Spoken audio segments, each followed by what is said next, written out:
Good morning, sir. Yeah, we'll start. Okay.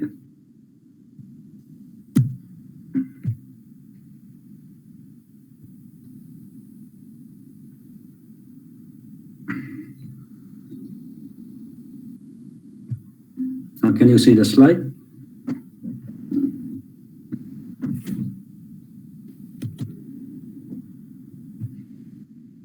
Yes, sir. Okay.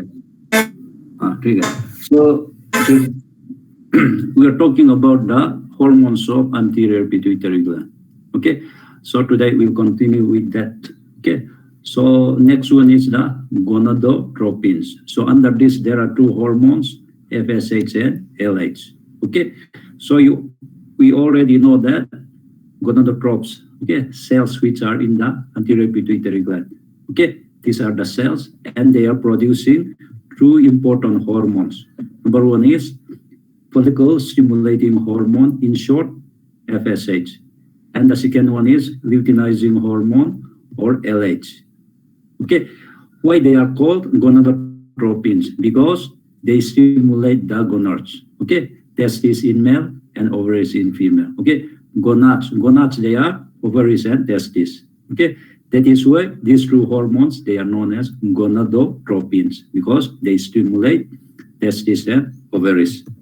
Okay, so they are not necessary for life. Okay, they are not necessary for the survival of an individual, but they are essential for reproduction. Okay, just excuse me.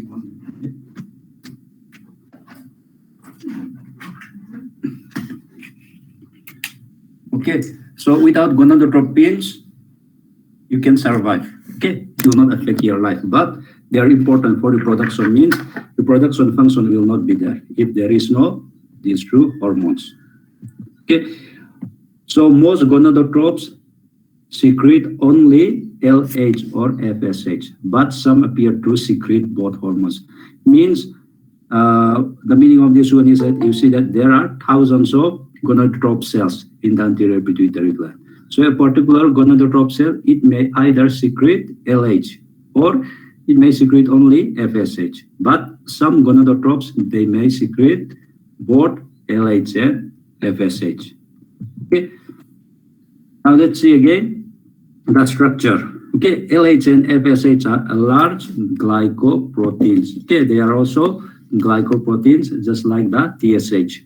Okay, means consisting of amino acids as well as carbohydrates. Okay, so like FSH or TSH, sorry, like TSH, these two hormones, they are having two subunits, alpha and beta. Okay, so earlier I have already told you when we discussed about the TSH. Okay, you see the alpha subunit of LH, FSH, TSH, PMSG, HCG are identical. Okay, when we talk about the TSH, I've already told you this one. Okay, so this alpha subunit, it is containing 92 amino acids in case of human being, and in other vertebrates around 96 amino acids. So again, the beta subunits vary. Okay, it means in FSH and LH also beta subunit is the unique part. Okay, if you compare LH, FSH, TSH, PMSG, and HCG, okay, the beta subunits will vary. That is why it confers specificity for a particular hormone. Okay, so just like the TSH, these both subunits, that mean alpha and beta subunit, they are required for biological activity. Suppose if they are separated, okay, means even the alpha subunit, it cannot do its biological activity. So the intact alpha and beta subunit is required for biological function. Okay, FSH has a beta subunit of 111, while LH has a beta subunit of 120 amino acids. Okay. So another important point here, the beta subunit of LH, okay, contains an amino acid sequence that exhibit large homologies with that of the beta subunit of human chorionic gonadotropins, and both stimulate the same receptor. That means we can say that LH and HCG. Okay, this will be discussed when we talk about the reproduction system. Okay, so LH and this HCG, they are quite similar. That means they are sharing even the same receptor.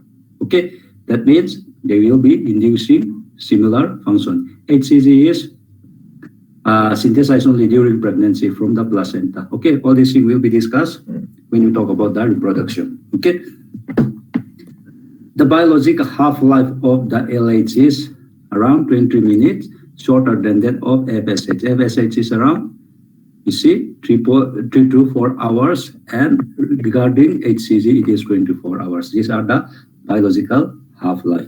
Okay, so how gonadotropins are regulated? Their secretion is regulated. Okay, so numerous hormones influence GnRH secretion. Positive and negative control over GnRH and gonadotropin secretion is actually considerably more complex than that depicted in the figure. It means that we have already talked about negative feedback mechanism. Okay, even positive mechanism, feedback mechanism is there operating in this control of these gonadotropins.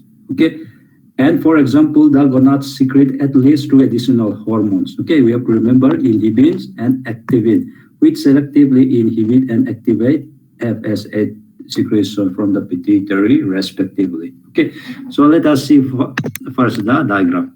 Okay, here it is the negative feedback mechanism. Okay, negative feedback mechanism, it is always, we can say, we have already discussed so many hormones. Okay, negative feedback mechanism you already know. So here also the same thing can be applied here. Okay, for example, let's see from the hypothalamus.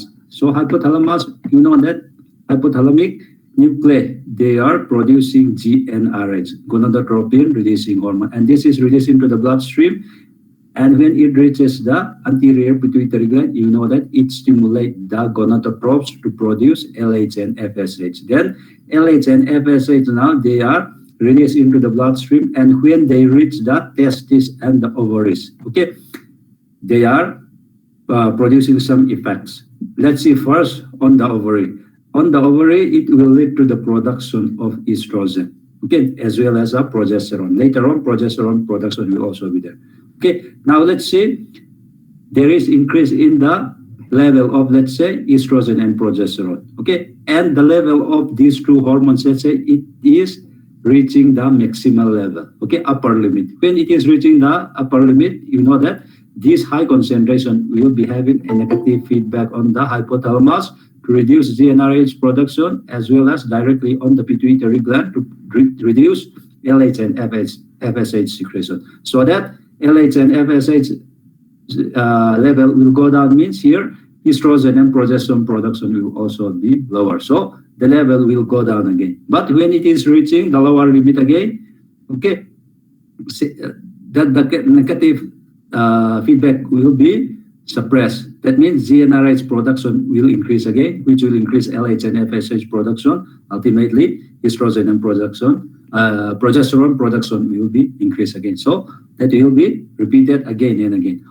So on the other hand, the same thing will also be operated in case of male. Okay, so you see, increased GnRH production is increasing LH and FSH production, and on the testes, it will lead to the production of testosterone. But when the testosterone level is going up, going to be, when it is reaching the upper limit, again, negative feedback mechanism will be there, so that LH and FSH secretion will be suppressed. So this is simplified regulation of gonadotropin secretion. But as you can see here in the second point, okay, it is not that, what we say, simple. It is more complex. Scientists are also not knowing exactly what are other factors which may regulate the secretion of these gonadotropins. Okay, so here you can see gonads, they also secrete inhibin and activin, okay, which is controlling the secretion and suppression of the FSH secretion. Okay, so simply we can say that this is the regulation of the gonadotropin secretion, just like other hormones. But here is a peculiarity or uniqueness regarding this gonadotropin secretion. in case of female just before the ovulation.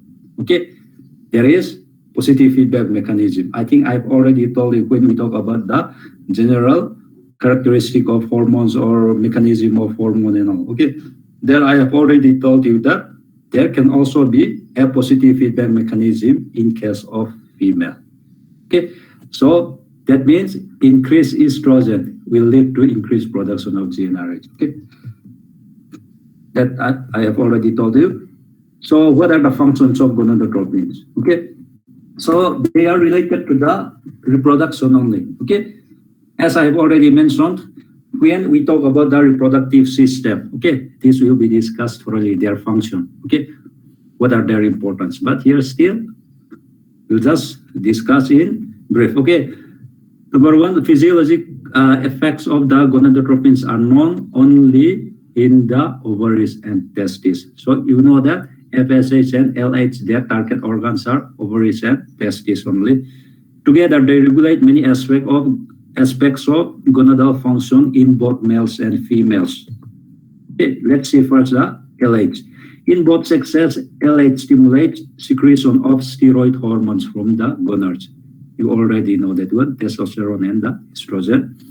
In the testes, in the testes, LH binds to receptor on the Leydig cells, stimulating synthesis of secretion of testosterone. So this point is very important. Okay, it will be important for your exam also. Okay, Leydig cells, they are producing testosterone. Okay, and these Leydig cells, they are stimulated by the LH. So in females, again, LH.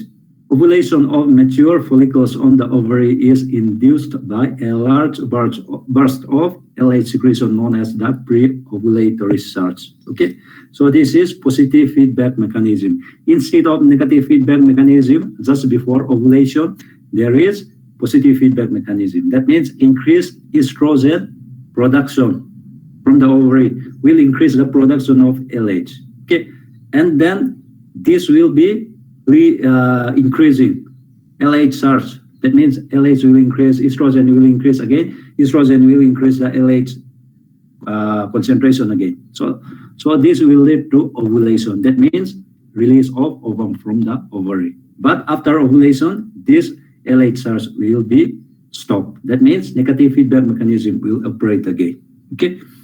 Residual cells within ovulated follicles proliferate to form corpora luteal, which secrete that steroid hormone progesterone. Again, this is a very important reproductive hormone. Okay, this will be discussed in reproduction. Okay, then this progesterone is necessary for maintenance of pregnancy. For maintenance of pregnancy, it is very important for the fetus. Okay, means it will, calm the uterine muscle. It will inhibit, we can say, the uterine contraction during pregnancy. Otherwise, abortion will be there. Okay. All these things will be discussed in reproduction. In most mammals, LH is required for continued development and function of corpora luteum or corpus luteum. Okay. So what about FSH? Okay. In both sexes, FSH stimulates the maturation of primordial germ cells. What are primordial germ cells means? The primitive cells for ova as well as spermatozoa. So FSH will stimulate the maturation of these primordial germ cells into ova or spermatozoa. Okay. In males, FSH induces Sertoli cells to secrete androgen binding proteins. Okay, and Sertoli cells, they are present in the seminiferous tubules of the testes. Okay, and they are producing this ABP. Okay, for the binding of the testosterone. Okay, again, this will be discussed in reproduction. And they are regulated by the inhibin negative feedback mechanism on the anterior pituitary. That in the previous slide, I've already told you, this will ovary.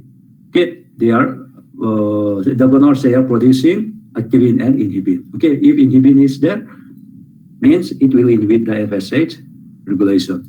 Okay, actually all these things will be discussed in reproduction. Otherwise, I think you get confused. We have not talked about the reproduction. Okay, so again, in female, FSH initiate follicular growth. That means the follicles. Okay, from the primordial, primary, secondary, tertiary, or Graafian follicle. Okay, for that development of the follicle is containing the ovum. Okay, FSH is very, very important. Okay, for that development. So these are all related to reproduction. Okay, now we have talked about the hormones of anterior pituitary gland. Okay, now let's see the middle pituitary, that the pars intermedia. Okay, so pars intermedia is this portion here. You can see this is the pars intermedia. It is located between the anterior pituitary gland and posterior pituitary gland. But I also told you that this pars intermedia or middle pituitary, it is always included. Okay, most of the time it is included in the anterior pituitary gland only. But here, just for simplicity, okay, I just want to simplify that. I just separate it from the anterior pituitary gland. Okay, they are also producing some hormones. Okay, so the pars intermedia of adenohypophysis. Here it says that pars intermedia of adenohypophysis means pars intermedia of the anterior pituitary gland. Okay, so sometimes it is also known as middle pituitary. Note, you have to remember that this is part of the anterior pituitary gland. Okay, so the cells of the pars intermedia. Okay, here you can see the cells of this pars intermedia. They are producing different types of hormones. Okay, but we'll be discussing only three important ones. Number one is melanocyte stimulating hormone, MSH, beta endorphins, and enkephalins. Let's see what is the MSH. Okay, they are also known as, this MSH hormone is also known as melanotropin or intermediate. Okay, they are a family of peptide hormones and neuropeptides. Okay, MSH is a collective name. Okay, when we say that melanocyte stimulating hormones, it means they are a collective name for a group of peptide hormones produced by the skin. Okay, skin can also produce MSH, and the one we are talking about is the pars intermedia. And even the hypothalamus, they are producing the MSH. So there are three important MSH. Number one is alpha MSH, beta, number two, beta MSH, and the third one is gamma MSH. Okay.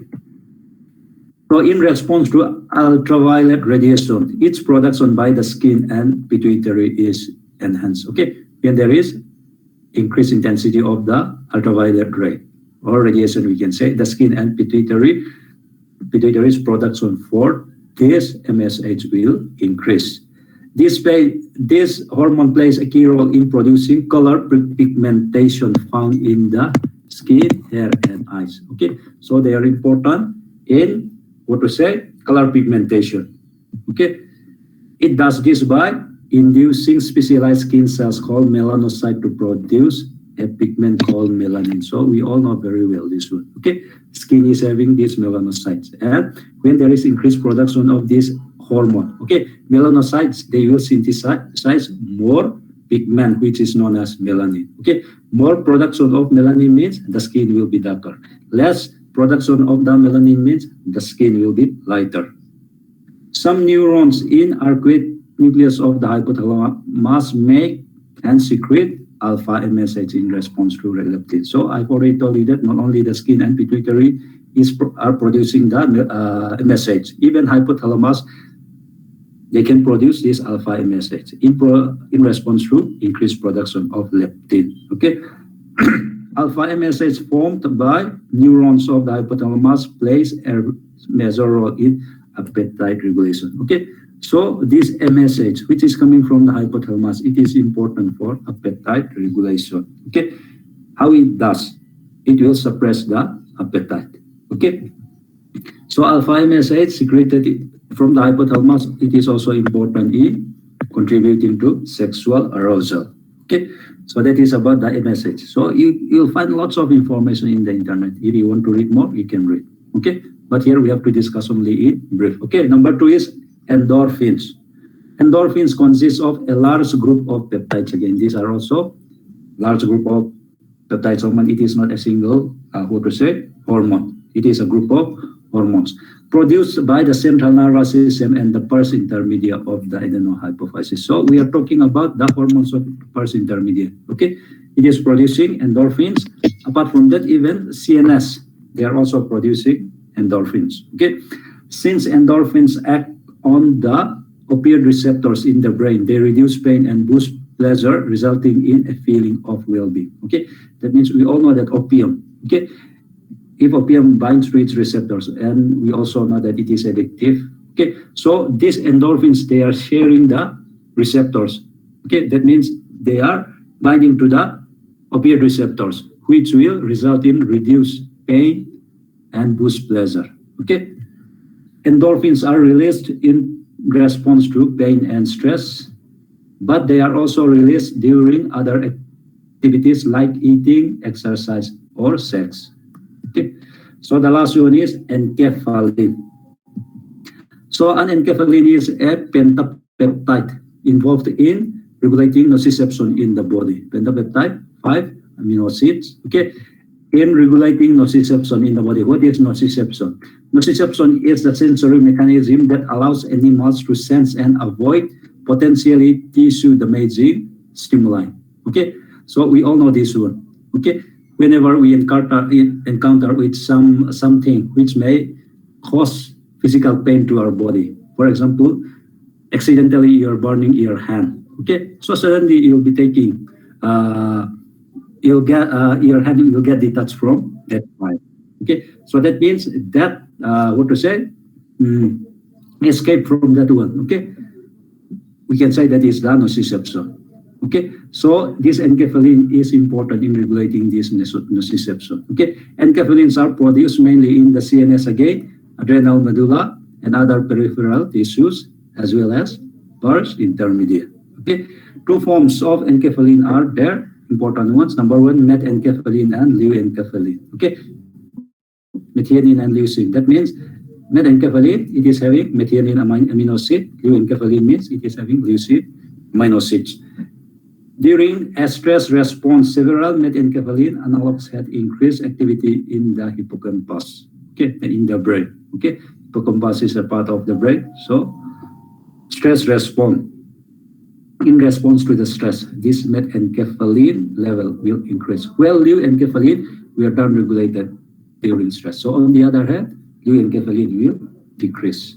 Okay, so that is the first part of the posterior pituitary gland. So we have finished the anterior pituitary gland. Now let's see the second part of the pituitary gland. Okay, that is the, let me just correct here. It is the second part. Okay, so this is the posterior pituitary gland. Okay, so it is also known as neurohypophysis, pars nervosa, or the neural lobe. Okay, so neuro, it is because it is neuro. Why it is neuro? Because it is a part of the nervous system only, you can say. Or here also pars nervosa or neural lobe. These are all related to the nervous system. Okay, so it originates from the neural ectoderm. Okay, so in embryology, this is there. So as you know, it is a posterior lobe of the pituitary gland, and it is not glandular. Okay, so this point is very important. Okay, it is not glandular. So the anterior pituitary, they are having so many, they are glandular. It means they are having so many cells which are producing or releasing or secreting something. Somatotropes, lectotropes, corticotropes, gonadotropes, thyrotropes. Okay, all these things, you know, they are present in the anterior pituitary gland. But if you see the posterior pituitary gland, they are not having any glandular cells. Okay, they are not like the anterior pituitary gland. But instead, we can say it is largely a collection of axonal projections from the hypothalamus that terminate behind the anterior pituitary gland. Okay, let's see here, hypothalamus. Okay, from the hypothalamus. Okay, two groups of nuclei are there, and their axons, they are projecting into the posterior pituitary gland. So this posterior pituitary gland is mainly, we can say, mostly a collection of nerve terminals. Okay, nerve terminals which are coming from the hypothalamus. Okay, it is not like it is having glandular cells like somatotropes, lectotropes, all these things. Okay, but they are not there. Okay, although some cells are there, but they are not glandular. Okay, so mostly they are a collection of the axonal terminals or axonal projection coming from the hypothalamus. And regarding the blood supply, it is largely separated from that of the anterior lobe. Now let's see the second diagram. Okay, the blood supply, you see this one is the first, this is anterior pituitary gland. Okay, this is anterior pituitary gland, so it is having this blood vessels. Okay, network, capillary network is there. But if you see this posterior pituitary gland, the posterior pituitary gland is having a separate blood supply, although there may be some connection here in between the anterior pituitary gland, but it is quite different, okay, separated from each other. So this is the blood supply regarding the posterior pituitary gland, and this is the blood supply in the anterior pituitary gland. Okay, so the hypothalamic neurohypophyseal system is also present in the posterior pituitary gland. Okay, it is composed of number one, hypothalamus. Okay, the hypothalamic part, this one, and this includes paraventricular nuclei and supraoptic nuclei. So these are the paraventricular nuclei. Here the supraoptic nuclei are there. Okay, these are synthesizing hormones that we'll see this. So the second portion of the hypothalamic neurohypophyseal system is the axonal projections of this paraventricular nuclei and supraoptic nuclei. Okay, so you see this is the axonal projection. Okay, and the third one is a posterior pituitary gland. It means apart from this axonal terminus, there are some cells such as pituicytes. Okay, pituicyte cells are there which are not glandular in the posterior pituitary gland. Okay, so in addition to axons, so that's now I'll tell you the posterior pituitary also contains pituicytes, which is around 25 to 30% of the volume of the gland. So here you see, here these are the axonal terminals, but apart from this terminals, there are presence of other cells here in the posterior pituitary gland. Here I'm showing only one pituicyte cell. Okay, so this is the axonal part of the hypothalamus. Okay, which is coming from the paraventricular nuclei and supraoptic nuclei. Okay, and the pituicytes, they are coming in contact with the axonal terminals. These axonal terminals, they are these axons, they are transporting the ADH oxytocin that we will discuss. Okay, they are specialized, these pituicytes, they are specialized glial cells resembling astrocytes. They assist in the storage and release of the hormone. Okay, the two hormones, ADH and oxytocin. Okay. So next is the pituicytes are closely associated with these axons, we can say.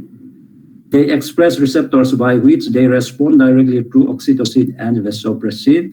Their morphology can change dramatically in different physiological steps.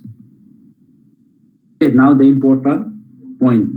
We come to the very important point. Okay, so paraventricular nucleus, you already know. Let's say this is the paraventricular nucleus, and this is supraoptic nuclei present in the hypothalamus, and their axons now they are moving towards the posterior pituitary gland and terminates in the posterior pituitary gland. Okay, they synthesize and release two important hormones. Number one is antidiuretic hormone, ADH, or arginine vasopressin, in short AVP, or simply we can call it as vasopressin also. Okay, so there are three synonyms: antidiuretic hormone, arginine vasopressin, and vasopressin. The second hormone is oxytocin. Okay, so now you have to remember that this paraventricular nuclei and supraoptic nuclei, they are synthesizing two important hormones, ADH and oxytocin. Okay, so you see here in the supraoptic, let's say nuclei, okay, or paraventricular nuclei. Just imagine this is the cell body or that nuclei, supraoptic nuclei or paraventricular nuclei. Okay, these are, I'll just, this is the one, or it is like this. Okay, so these are the nuclei. Okay, and just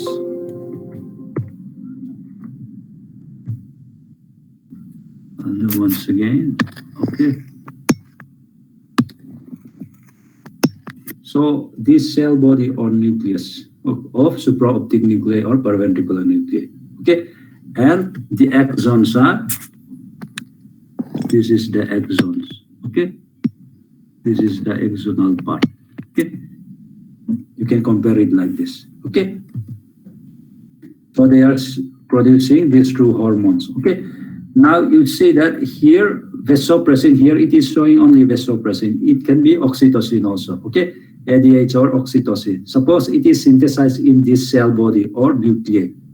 Okay, and this vasopressin or ADH, then they will bind to a protein carrier known as neurophysin here. Okay, neurophysin, vasopressin plus neurophysin, they will bind together and they will be packed inside a vesicle. Okay, so the vasopressin or oxytocin binding with neurophysin is present inside this vesicle. Okay, now this vesicle, now they are transported through the axons to the axonal terminals. Okay, so here you can see they are transported towards the posterior pituitary gland. Okay, and these two hormones, ADH and oxytocin, now they are stored in the axonal terminals. Here in the diagram you can see. Is it visible or not? Can you hear me? Anyone is there? Yes, sir. Visible now? Is it visible? Yes, sir. Yes, sir. Okay, here you see in the axonal terminals, now the vesicles, they are stored. These vesicles contain, as I told you, either oxytocin or ADH. Okay. Now they are then stored in the axonal terminals in the posterior pituitary gland here. Okay, until signal arrives for their secretion into the bloodstream. Okay, suppose signal is there, a signal is there. For example, hyperosmolarity of the plasma. Okay, so it will lead to these vesicles to be released into the interstitial fluid. This one also we have talked about so many times. These vesicles, they will be released by the process of exocytosis. Okay, so once they are released here, the hormone will get detached from the neurophysin. Okay, and then what to say? It will be transported by the blood vessel. Okay, so majority of oxytocin is released from the paraventricular nucleus. Okay, so mainly here oxytocin. Okay, oxytocin will be produced by paraventricular nucleus. Okay, but ADH, it will be mainly from the supraoptic nuclei. But you have to remember that both these types of nuclei, they can produce both ADH and oxytocin. But oxytocin production is more in the paraventricular nuclei, whereas ADH production is more in the supraoptic nuclei. Okay, so they are nanopeptides. That means both of them, they are having 9 amino acids, discovered, isolated, and synthesized in 1953 by this scientist, Vincent du Vigny, okay, who won the Nobel Prize in Chemistry in 1955.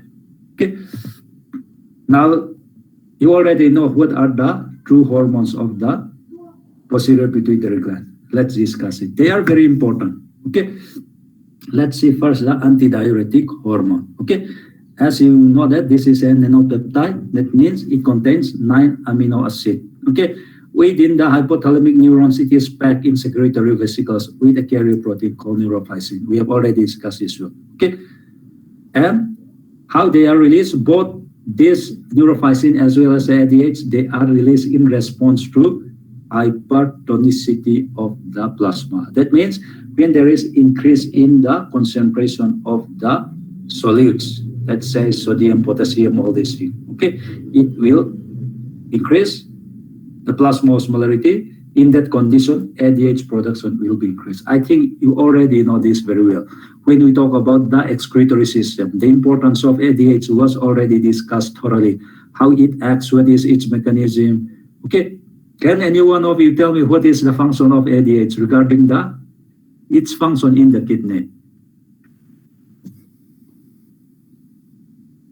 This is It increases water absorption. okay. Oh, very good. So water absorption will be increased, reabsorption will be there because hypertonicity is there. Because the meaning of this one is that we can say that there is increase in the osmolarity of the plasma. In that condition, it may be because of low volume of the blood. Okay, water has to be conserved. Okay, ADH, it will conserve water only. Okay, I think this was discussed thoroughly. Okay, in case of excretory system. So it has a very short half-life between 16 to 24 minutes. Okay, ADH has two primary functions. Okay, the first one was, that's how we have told, increases the amount of solid free water reabsorbed back into the circulation from the filtrate in the kidney tubules of the nephrons, so that water will be conserved. Number two is that it constricts arteries, which increases peripheral vascular resistance and raises arterial blood pressure. So this point is also very important. The first one, it conserves the water. Okay. Apart from that one, if there is, suppose if there is low volume of water in the blood pressure, ultimately it will go down. Okay. And ADH will do reabsorption of water. Another function is that low blood pressure, okay, it has to go back to its normal value. That means it will constrict the arteries, and that will increase the arterial blood pressure, okay, which is necessary in that condition, okay. And it is also having minor function of the ADH is it may be released directly into the brain from the hypothalamus and may play an important role in, okay, social behavior, sexual motivation, pair bonding, maternal responses to stress, okay. So the hypothalamus, that paraventricular nucleus and supraoptic nuclei, they may release this ADH directly into the brain, not into the posterior pituitary gland, okay. When they release these hormones into the brain, okay, it will affect social behavior, sexual motivation, pair bonding, maternal responses to stress. That means it will change the behavior of the individual, okay. Actually, this thing, it is very complex. We should always remember that there are so many assumptions in science also. Okay, scientists, they cannot just confirm it, but there is possibility. Okay, like that, ADH is also having this direct effect in the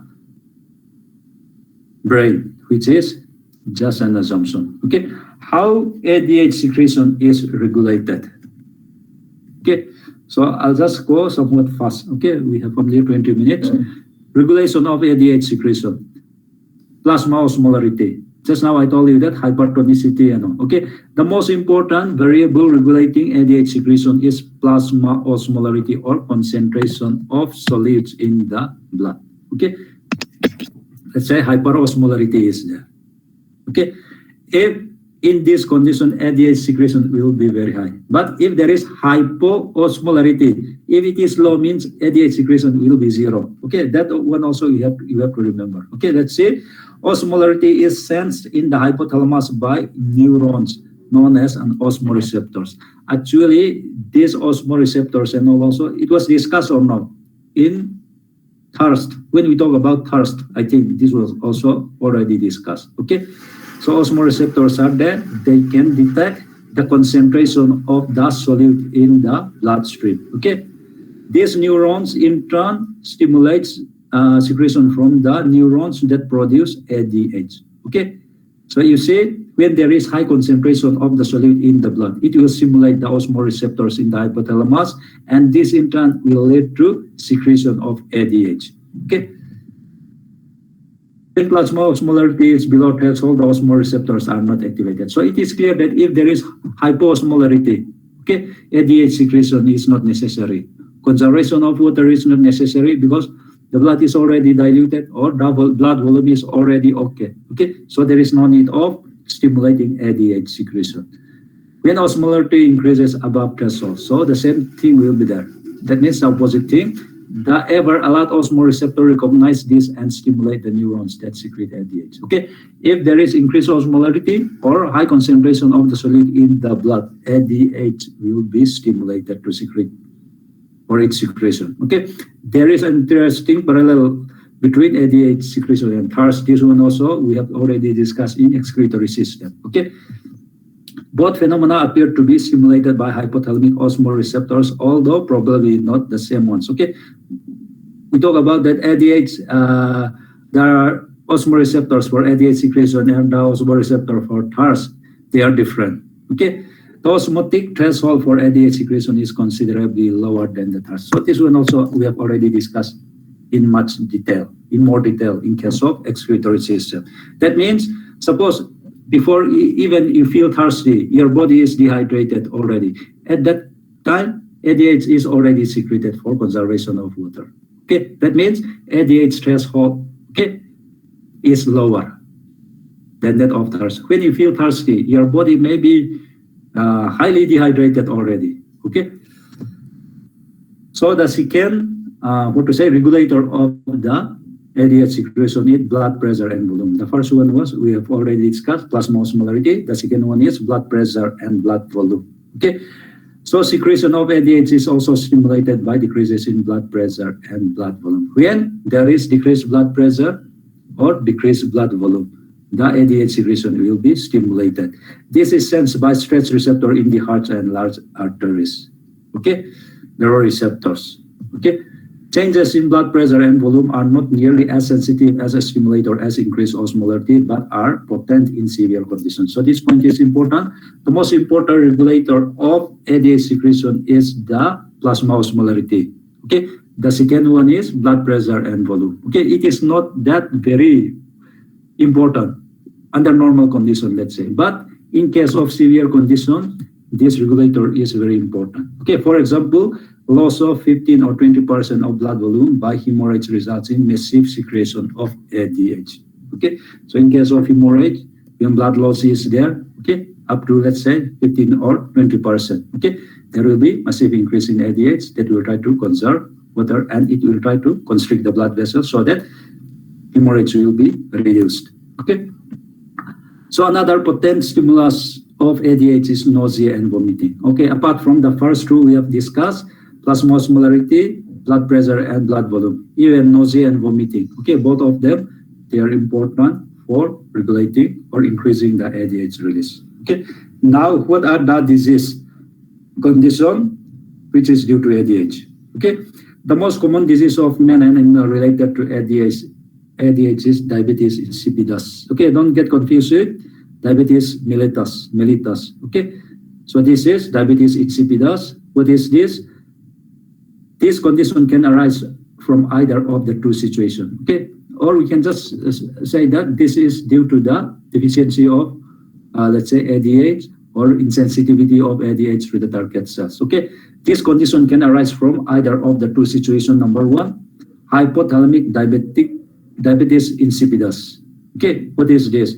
It results from a deficiency in the secretion of ADH from the posterior pituitary gland. Okay, so we can say hypothalamic diabetes insipidus is occurs due to the deficiency of ADH from the posterior pituitary gland. Okay, deficiency of ADH. Okay, this is hypothalamic. It can lead to hypothalamic diabetes insipidus.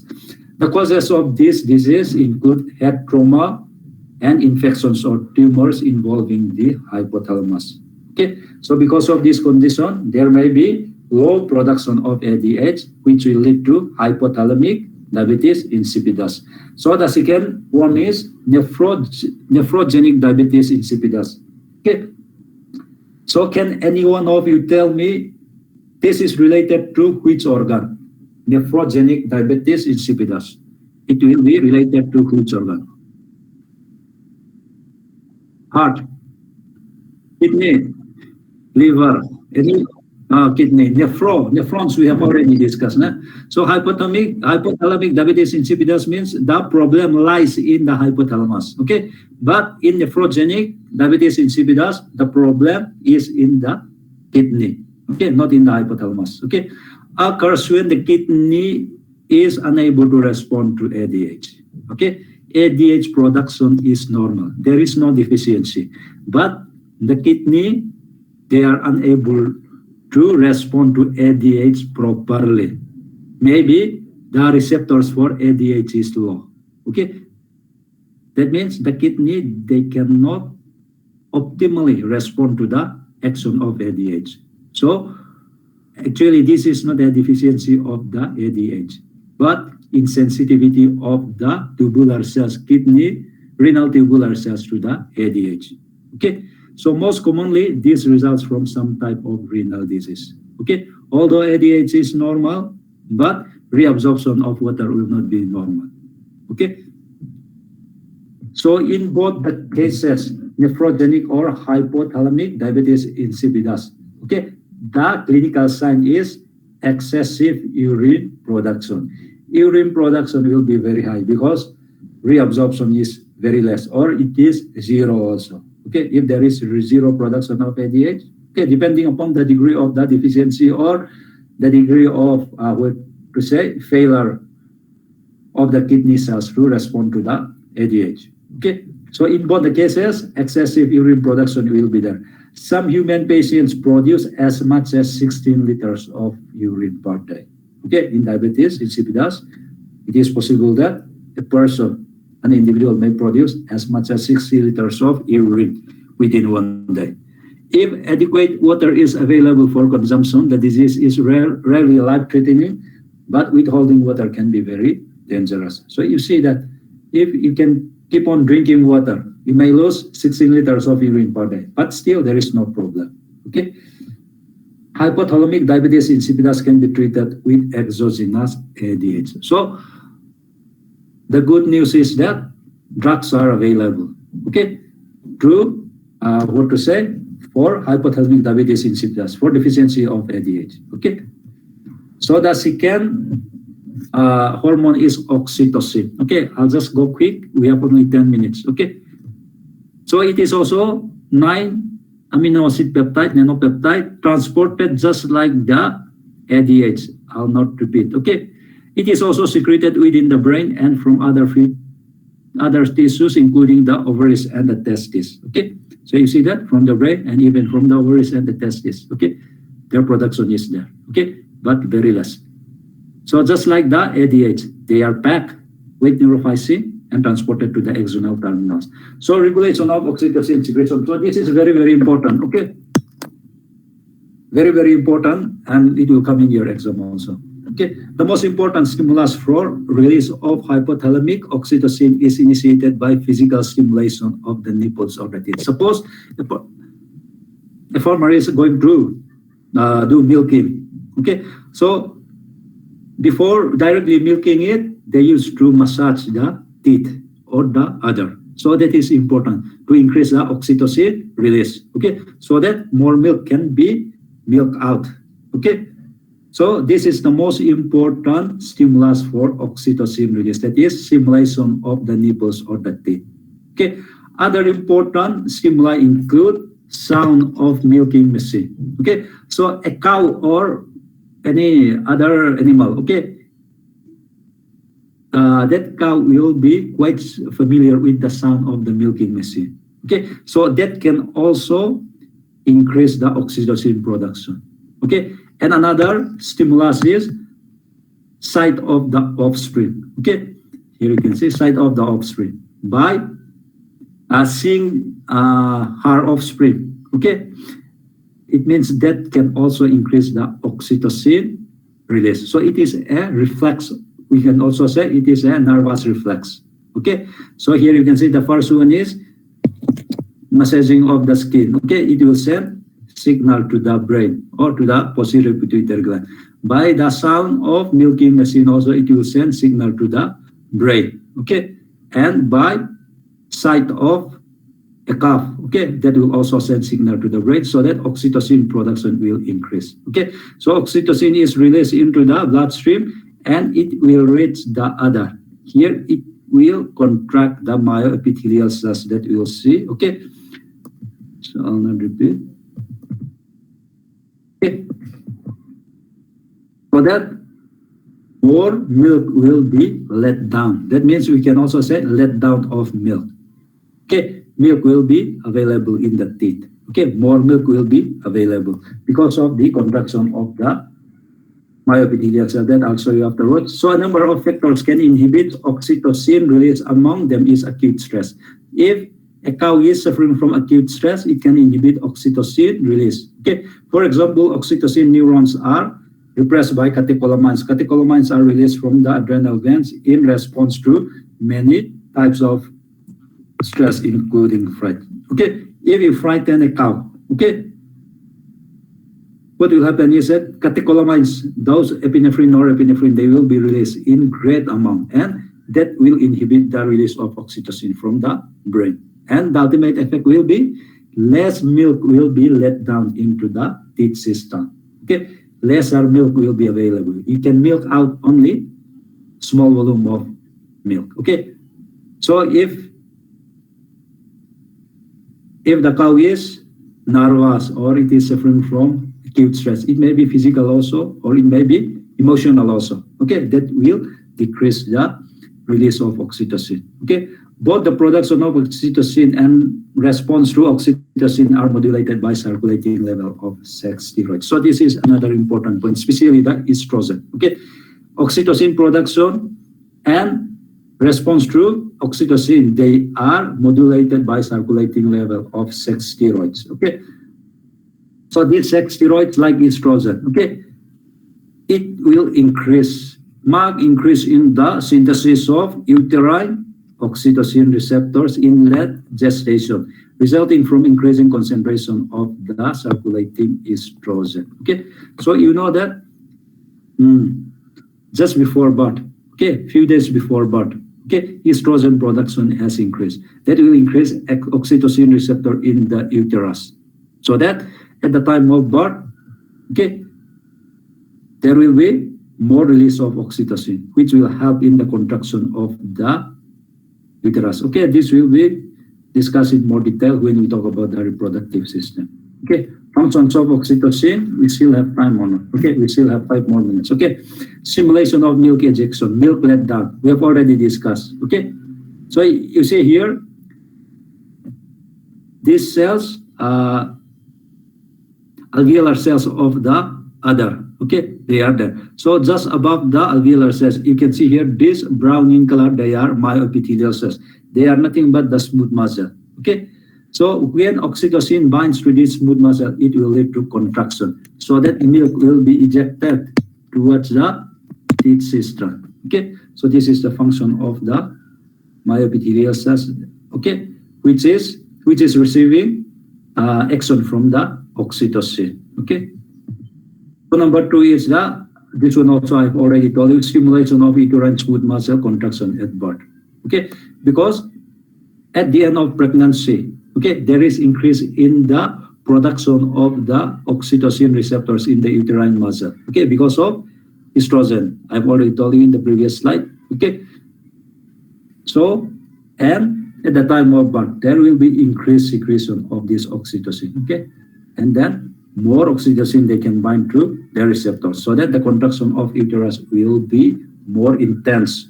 Okay, so that fetus will be expelled out. Okay, the last one is the same event that affect the uterus and mammary gland at the same time, also at the time of birth, also affect the brain. Okay, during parturition, there is an increase in the concentration of oxytocin in the cerebrospinal fluid. Okay, so oxytocin acting on the brain plays a major role in establishing maternal behavior. Just like the prolactin, this oxytocin, they are also contributing to the maternal behavior. Okay, protecting their young ones. Okay, that prolactin also, I already told you that the breed of the chicken, after hatching, they are having that brooding behavior. Okay, so all those things apart, they are due to the increase in some hormones in their blood, like prolactin. Okay, so in case of oxytocin also, it is contributing to the maternal behavior of the mother,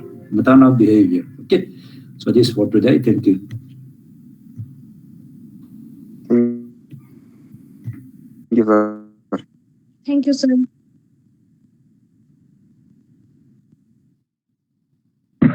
Thank you, sir.